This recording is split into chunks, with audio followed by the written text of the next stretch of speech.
Existe-t-il une vérité? Certains sujets sont plus épineux que d'autres. Certains sujets déchaînent les passions. Ils sont des sujets de discorde perpétuelle, de colère et de haine. Je pense qu'il y a avant tout des sujets qui nous inquiètent. On s'imagine parfois que la littérature scientifique est un prompt renfort lorsque nous nous intéressons à un sujet, parce qu'elle se base sur des preuves, sur des chiffres, parce qu'elle est un réseau de connaissances duquel se dégagent des consensus. Mais le sujet d'aujourd'hui m'a par moments clairement montré mes limites. Plus je m'enfonçais dans la littérature scientifique, moins j'y voyais clair. Il était évident que le citoyen ordinaire, comme moi, ne pouvait pas s'y retrouver totalement, que son avis avait aussi de fait des chances d'être erroné, ou plus simplement incomplet.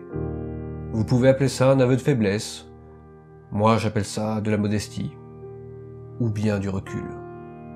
Le sujet autour de cette vidéo et de sa suite était si complexe, si tortueux, réclamant une telle expertise, que j'ai souvent baissé les bras. Ce que vous allez voir est ce qu'on nomme trivialement une tentative parmi d'autres. De quoi vous avertir que, non, ces vidéos ne seront pas de parfaites analyses du sujet. Aussi, ce n'est plus la vérité sur les dangers que nous encourions, ou l'absence de danger que je cherchais.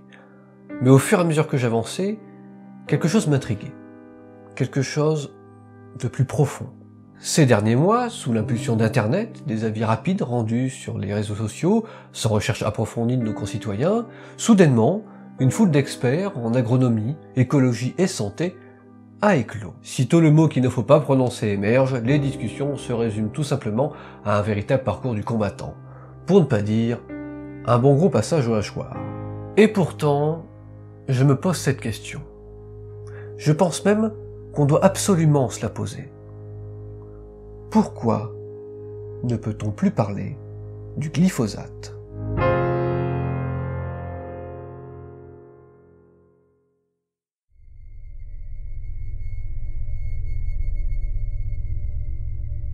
Le glyphosate, cette molécule, une si petite chose qui concentre autant de peur, de débat, de haine. Mais avant d'haïr, revenons sur quelques bases. Le glyphosate est un herbicide dit total.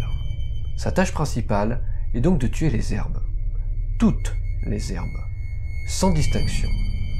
Sur le principe, c'est pratique.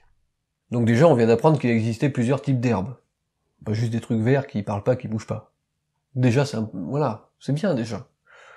Ouais, bon, c'est léger, mais... Dans le cadre d'une utilisation dite classique, et sous réglementation française, on n'est pas censé mettre le glyphosate par-dessus une culture. Sinon elle meurt, la culture. Ce serait dommage. Le glyphosate, on le trouve dans de très nombreux produits herbicides, de toutes marques, même si vous le connaissez surtout sous la formulation Roundup, nom qu'on retrouve en vérité dans beaucoup de produits différents. Le glyphosate en lui-même y est associé à d'autres produits, des adjuvants, qu'on n'aime pas beaucoup plus non plus, cela dit. Alors il existe plusieurs types d'adjuvants, mais l'idée derrière, globalement, c'est de favoriser l'action de la molécule active, donc ici c'est glyphosate, par exemple en l'aidant à pénétrer dans la plante. Je ne détaille pas plus sur ces adjuvants, mais comme vous le verrez, vous n'assistez pas à une vidéo qui décortique le sujet, mais autant dire qu'il y a pas mal de critiques à leur encontre, et en soi, le fait que je fasse ce choix vous informe que cette vidéo est fatalement incomplète. Au moins, vous êtes prévenus.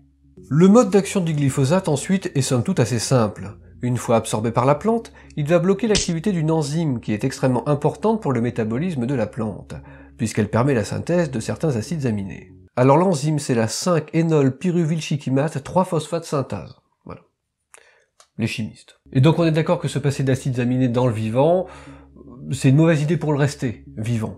Parce que les acides aminés, c'est ce qui permet de fabriquer les protéines. Et les protéines, c'est important. J'étais très bon en biochimie, là, ça se voit bien. C'est d'ailleurs pour tout ça qu'on a choisi le glyphosate à l'origine, vu qu'il cible une voie métabolique spécifique aux végétaux et pas aux mammifères. C'est vous les mammifères. Alors ça cible également certains micro-organismes, donc ça peut potentiellement bouleverser les micro-organismes qui se trouvent dans les sols. Alors ça ne veut pas dire forcément que ça les détruit, ça peut simplement les modifier, mais ça peut éventuellement avoir un impact, je sais pas, par exemple sur la fertilité des sols.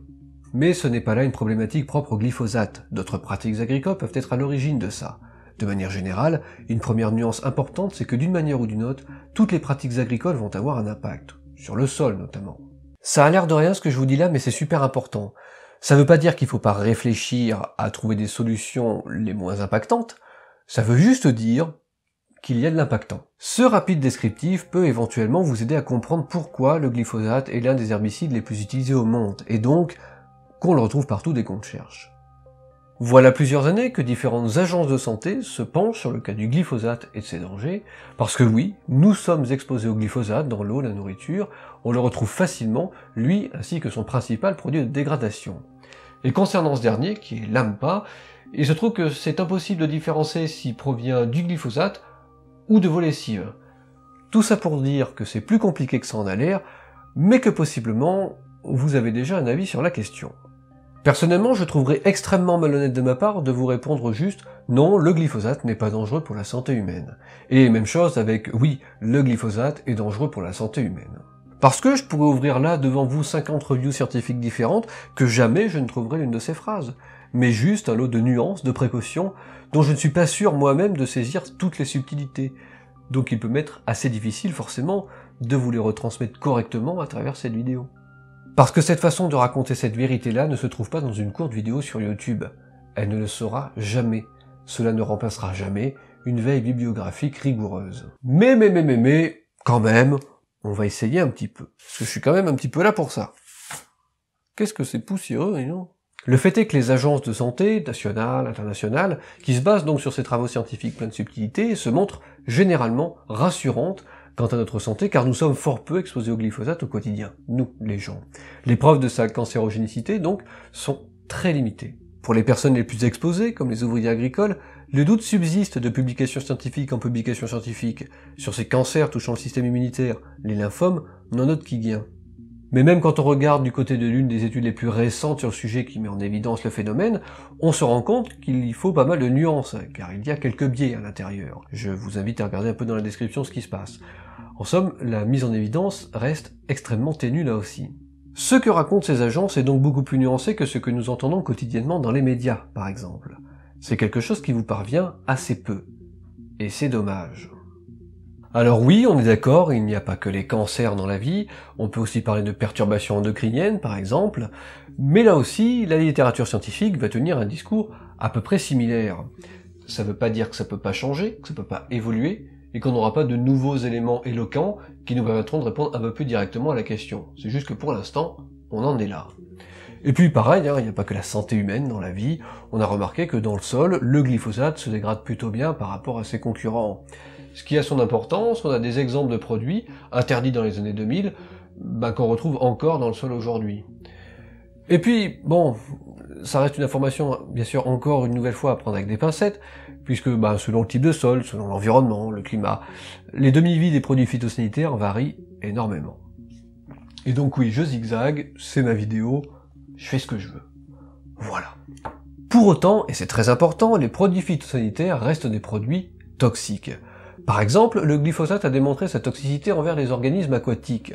Ce n'est pas anodin, il y a un risque potentiel. Un risque qui nous demande donc de prendre des précautions, de faire attention, et puis éventuellement de ne pas en abuser.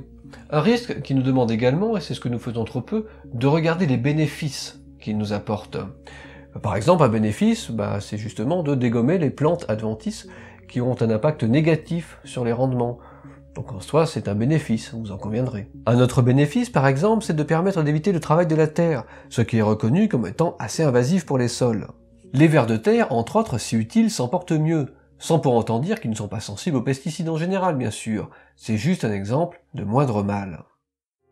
Nuance, nuance, nuance, c'est tout le problème. Vous donnez une nuance, on appelle une autre, qui elle-même appelle une autre nuance, etc., etc. En bref, on en aurait pour des jours. Ces réponses de scientifiques, incapables de vous répondre simplement par oui ou par non, on est d'accord que ça ne convient pas à grand monde. Il est peut-être plus simple de les rejeter ou de les ignorer, ces nuances. Et c'est très exactement ça qui m'intéresse. La nuance du danger ne passe pas. Il se trouve que le glyphosate a un gros souci. Pour commencer, il traîne un sacré boulet. Le glyphosate fut breveté dans les années 70 par un industriel américain. Un certain... Voici Monsanto. Monsanto. Monsanto. Monsanto. Monsanto. Monsanto. Monsanto. Monsanto.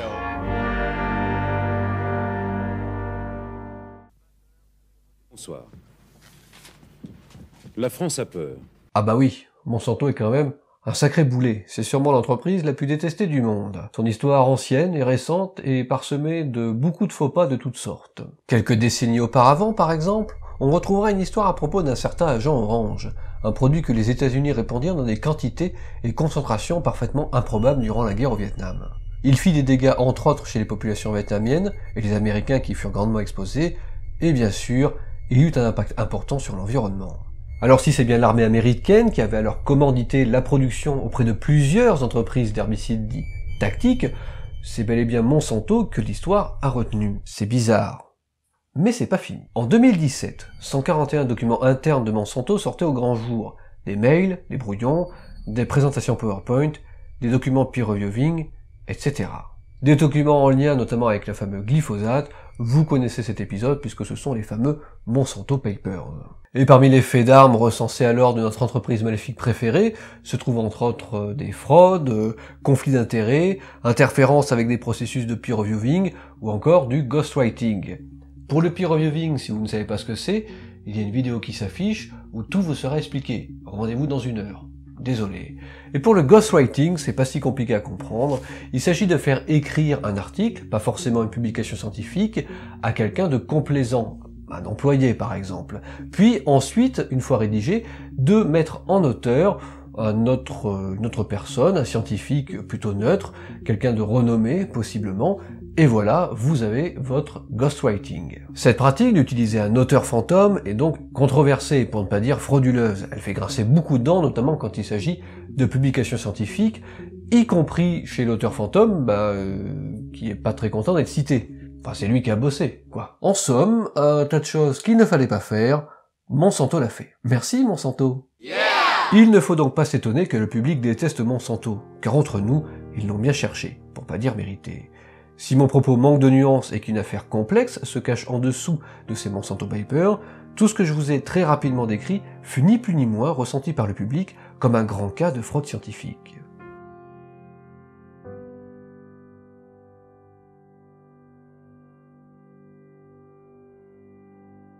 Mais est-ce bien suffisant? N'est-ce pas trop simple de dire que si nous nous emportons, c'est pour une histoire du grand méchant Monsanto? Non. Vous n'allez pas croire ça, pas vrai? Le brevet du glyphosate, qui date donc des années 70 comme je disais, est tombé dans le domaine public en 2000, ce qui signifie que d'autres groupes agrochimiques peuvent exploiter cette molécule.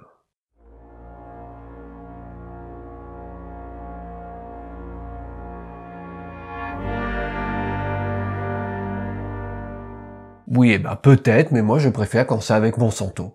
C'est tout. Voilà. Enfin, mine de rien, un simple tour sur un site répertoriant les produits phytosanitaires, y a de quoi avoir le tournis. Il existe énormément de produits, de toute origine, de toute marque, de tout fournisseur. J'ai quand même l'impression que là-dedans, Monsanto n'est qu'un petit grain de sable. Et pourtant, nous détestons toujours Monsanto. C'est le nom que l'on retient. Même si Monsanto n'existe plus, car acheté en 2018 par Bayer.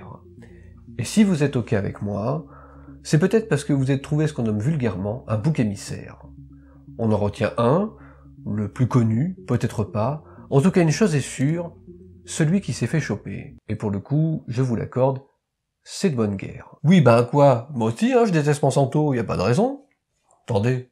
Monsanto représente donc le niveau 0 sur l'échelle de la confiance. Ce manque de confiance générale vis-à-vis des industriels, politiques, médias, etc. est un ingrédient essentiel à quelque chose qui s'est d'ailleurs déjà produit. Une vieille discorde qui a vu le jour au milieu des années 90. À ce moment-là, un sujet commence doucement à poindre le bout de son nez. Le terreau est particulièrement fertile. La crise sanitaire de la maladie de la vache folle, l'affaire du sang contaminé, l'amiante, la conclusion à ces affaires est toute trouvée. les pouvoirs publics et les industries ignorent, involontairement ou sciemment, les dangers auxquels nous sommes exposés en quête de profit. Ajoutez à cela des médias peu nuancés, une méconnaissance légitime de la part du grand public sur les mécanismes et avantages, des organisations militantes très douées en communication, des instituts de recherche isolés, voire muets, et vous obtenez un plat savoureux fait de rejet des organismes génétiquement modifiés et des biotechnologies qui, 20 ans plus tard, aujourd'hui encore, fait un tabac dans tous les bons restaurants européens. Donc oui, c'est ce menu que je vous propose aujourd'hui à la carte, et ceci pour les prochaines années à venir. D'ailleurs, ça répond quand même déjà pas mal à la question de départ. Mais il y a toujours un mais. Lorsque j'ai commencé à écrire cette vidéo, je me suis retrouvé assez rapidement au milieu de sujets auxquels, avouons-le, je ne comprenais pas tout. Mais je cherchais à comprendre les perceptions des gens. Je n'étais pas tellement intéressé pour savoir si le glyphosate était dangereux ou non, à minimum pour vous en transmettre une courte synthèse, je cherchais juste autre chose. Et je me suis posé une question qui m'a pas mal aidé. Pourquoi mangeons-nous des produits bio ? Il y a un tas de raisons, à vrai dire, tant de raisons qui par elles-mêmes d'ailleurs nous enseignent pas mal sur cette discorde au sujet du glyphosate, mais on peut citer l'environnement bien sûr, le goût, la qualité, la mode, si, la conscience sociale, mais il y en a un qui revient systématiquement et toujours dans le top des raisons données, et parfois même c'est le numéro 1. Votre santé. Les aliments issus de l'agriculture biologique n'ont pourtant pas fait preuve d'une meilleure qualité nutritionnelle. Un régime alimentaire équilibré, avec moins de viande par exemple, est en fin de compte l'élément le plus important. Toutefois, des études observationnelles suggèrent que, tant qu'à faire, autant avoir un régime équilibré et sans pesticides. Voilà, on est ok là-dessus. Donc c'est observationnel, donc c'est plutôt une grosse piste, mais on est ok. Et attention, sans pesticides ça veut pas dire produit bio. Il peut y en avoir. On y reviendra. Et puis les nuances, on est d'accord, ça va 2 secondes. Votre santé est la chose la plus importante à vos yeux, et c'est tout à fait compréhensible. C'est d'ailleurs ce qui rend le sujet du glyphosate aussi délicat, vous en conviendrez. Parce qu'on ne rigole pas avec la santé. Et vous avez raison. Donc oui, quelqu'un vient de vous dire sur internet que vous aviez raison. Avec plaisir. Nos idées, qu'elles soient biaisées ou non, nous dictent notre conduite face aux biotechnologies depuis des décennies. Peu importe que les données scientifiques soient rassurantes ou non, cela fait des années que nous nous sommes construits une opinion là-dessus, en dépit des plus rigoureuses littératures scientifiques qui existent. Parce que quand on parle du glyphosate, on ne parle pas du glyphosate. On parle du lobbying qui nous a menti, on parle du productivisme, on parle de cette éternelle course en avant dont nous ne voulons plus, on parle du libéralisme économique, on parle de notre santé, on parle de notre nourriture, on parle de notre volonté de voir notre système agricole évoluer dans le bon sens, parfois même on parle de notre maman à toutes et à tous, la nature. Oui, on ne sait pas vraiment comment elle fonctionne, mais on l'aime bien, au fond, notre maman, et on lui en a fait voir, la pauvre. Peut-être qu'on aimerait bien se faire pardonner, maintenant. Et peu importe que les médias ne vous montrent que ce qui vous fait peur, parce qu'au fond, vous avez peur. À l'image des OGM dans les années 90, le glyphosate est devenu un nouveau symbole, un nouveau bouc émissaire. Il est beaucoup trop facile de vous dire que c'est devenu ainsi seulement parce que vous avez des méconnaissances sur le sujet. Vos raisons d'en avoir fait un symbole sont nombreuses. Elles viennent de vous, de votre histoire, de ce que vous avez appris, de ce que vous avez vu, de ce qu'on vous a raconté. Oui, c'est vrai, il y a des pratiques individuelles aux conséquences graves, comme le tabagisme, qui sont pourtant perçues comme moins préoccupantes alors qu'elles devraient l'être plus. Le génie génétique ou l'usage de produits phytosanitaires sont moins connus, difficilement observables, difficiles à contrôler par vous-même. Il est difficile d'en percevoir notre exposition, d'en comprendre les bénéfices et les risques. Finalement, il serait sage de se rendre compte que cette histoire de glyphosate est plus compliquée qu'elle en a l'air. Et c'est juste ce que cette vidéo essaie de vous dire. Et que, peut-être, nous méritons surtout des encouragements à réfléchir à l'agriculture de demain, aux enjeux qui nous attendent, que s'y intéresser avec recul et sans colère, c'est déjà avancer un peu. Nous allons devoir évoluer, de mieux respecter les nuances qui nous sont données, parce que notre monde va changer, nous le savons. Malheureusement, ce n'est pas en s'engueulant au sujet du glyphosate qu'on y arrivera.